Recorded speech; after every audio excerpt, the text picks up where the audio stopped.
Selamat sore ya. Hari ini saya mau ajarin bagaimana cara mengasah pisau deres dengan baik dan benar. Apa saja yang kita butuhkan, kita perlukan atau kita siapkan? Yang pertama adalah tentunya pisau deresnya ya. Ini pisau deres seperti ini.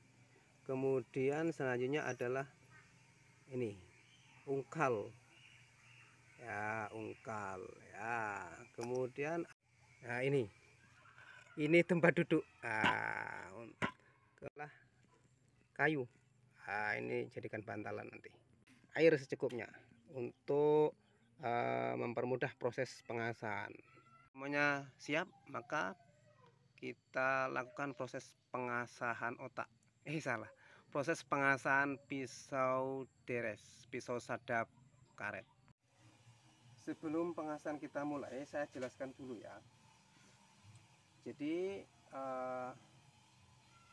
jenis pisau sadap ini semua sama ya, ini berbentuk huruf V seperti ini. Namun ada yang beda, jadi saya bedakan dua kelompok pisau deres. Yang pertama ini sudutnya ini tidak begitu lancip ya, ini enggak begitu lancip. Jadi ini jenis yang pertama. Jenis kedua adalah sudutnya itu lebih lancip ketimbang ini. Lebih lancip ini berarti sudutnya lebih lancip. Nah, ini ada dua model. Ini satunya tidak saya miliki. Saya pilih yang seperti ini. Nah, kalau apa perbedaannya untuk sudut yang seperti ini atau yang sudutnya lebih lancip ya? Perbedaannya untuk pemula itu lebih efektif pakai sudutnya seperti ini ya. Karena kalau sudutnya lancip itu ada kalau belum begitu profesional beneran, maka efeknya nanti ketika proses menyayat kulit batang pohon karet itu, kalau bagi pemula atau yang belum profesional, maka yang sudutnya lebih lancip daripada pisau ini akan lebih mudah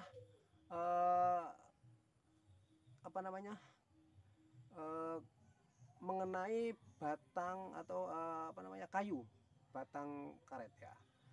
Nah, jadi mengakibatkan kulit karet itu menjadi rusak ya. Jadi kalau seperti ini sangat efektif untuk bagi pemula penderes karet ya. Tapi kalau saya lebih suka yang seperti ini, walaupun saya sudah profesional, sudah mahir, tapi ya saya nyaman yang sudutnya nggak begitu lancip ya, seperti ini. Jadi kita mudah mengontrolnya biar nggak begitu dalam sayatan yang kita lakukan, dan bisa menghasilkan irisannya mulus, tidak sampai menembus kayu di batang pohon karet itu. Jadi ini adalah pisau yang tipe-tipe yang saya suka ya. Jadi kemudian cara menajamkannya adalah dengan cara ini. Ini yang akan kita asah adalah bagian dalam. Bagian dalam ini yang akan kita asah, bukan bagian luar. Kenapa bagian dalam? Karena bagian dalam itu harus kita asah sehingga nanti bisa menghasilkan, misalnya saya misalkan ini adalah gagangnya nih. Nanti kalau diasah bagian dalam nanti akan bentuk seperti ini ya.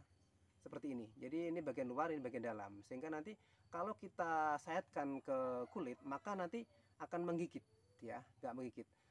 Sebaliknya kalau misalnya ini bagian luar, misalnya ini bagian dalam. Kemudian kalau kita asah yang bagian luar sini misalnya, seperti ini misalnya ya, maka nanti kalau kita sayatkan itu akan licin ya. Jadi nggak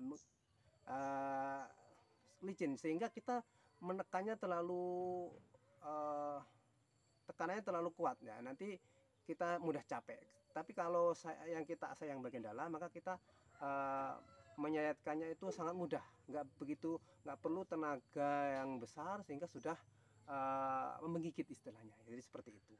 Jadi oke lah, baiklah kita coba praktekkan bagaimana mengasah pisau deres ya. Jadi kita siapkan air ini, kemudian kita celupkan semua biar menjadi basah, karena kalau kondisi ungkal ataupun pisaunya ini basah, ini akan mempermudah proses pengasahan ya. Karena besi ini benda keras, tapi kalau tanpa air itu bekas hasil dari asahan ini kurang begitu baik karena dia tidak bisa nelasam, tidak bisa bagus runcingan atau hasil ini tajamannya ini ya akan mudah tumpul kalau tidak menggunakan air, karena hasil dari pengasahannya ini tidak bagus ya. Maka kita lakukan seperti ini ya. Jadi kita tajamkan, begitu juga dengan yang sebelahnya. Jadi dua sisi dari bentuk huruf V ini kita tajam ke semuanya biar nanti seimbang ya tajamnya itu antara sisi V sebelah dan sisi yang sebelah ini, biar sama-sama tajam ya. Kita lakukan penajaman. Kalau sekira agak kering, kita masukkan ke air dulu biar nanti basah lagi ya. Terus kita tajamkan. Berapa lama ya, ini melihat dari seberapa tumpul pisau deres ya. Jadi kalau ini saya perhatikan, ini ada beberapa yang tumpulnya agak lumayan, ada beberapa yang nggak begitu tumpul ya. Ini kita lihat yang tumpulnya itu lumayan tumpul, maka kita fokus ke situ, akan kita tajamkan ini di bagian sini ya. Kita ulangi sampai benar-benar semuanya merata ya, runcingnya itu merata, tidak ada bagian yang terlewatkan ya. Nah, perlu diperhatikan karakter pisau deres itu seperti ini. Jadi di ujung di ujung siku ini, di ujung lipatan ini harus ada seperti taring, sedikit seperti taring ini. Nah ini ya nggak begitu tajam runcing, tapi ini agak taring, ini membantu kita ketika menyayatkan kita ke kulit batang pohon karet ini biar bisa nyantol ya, menggigit itu. Jadi seperti ini, jadi agak ada seperti taring ya, seperti itu. Baiklah, kita lanjutkan. Belum begitu tajam, kita lanjutkan sampai begitu benar-benar tajam sekali, sesuai dengan hasil yang kita inginkan. Nah, perhatikan juga ini adalah ungkal pengasah spesial yang hanya orang-orang yang penderes karet, pendekar aja yang punya ini ya, penderes karet yang punya ungkal seperti ini. Jadi bentuknya seperti ini karena tujuannya adalah ya, agar supaya bisa masuk ke sini ya, bagian dalam pisau deres. Baiklah, kita lakukan sampai memang benar-benar tajam. Nah, oke.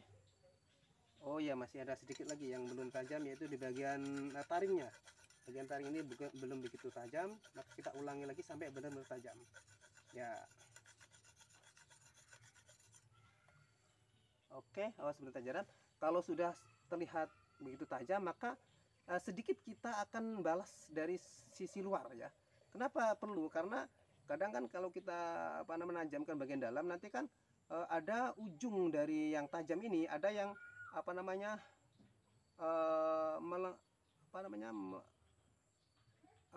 saking kelewat tajamnya itu akan ada bagian besi yang belok ke bagian luar. Maka kita akan imbangkan dengan sedikit mengasah yang bagian luar. Nah, seperti ini. Kita cek lagi. Oh ya, ya seperti ini. Ini udah, maka ini sudah, saya rasa sudah cukup. Ini udah begitu tajam, maka ini pisau sadap ini sudah bisa kita gunakan. Nah, itu saja video kita hari ini tentang teknis cara menajamkan pisau sadap. Salam pendekar, penderes karet.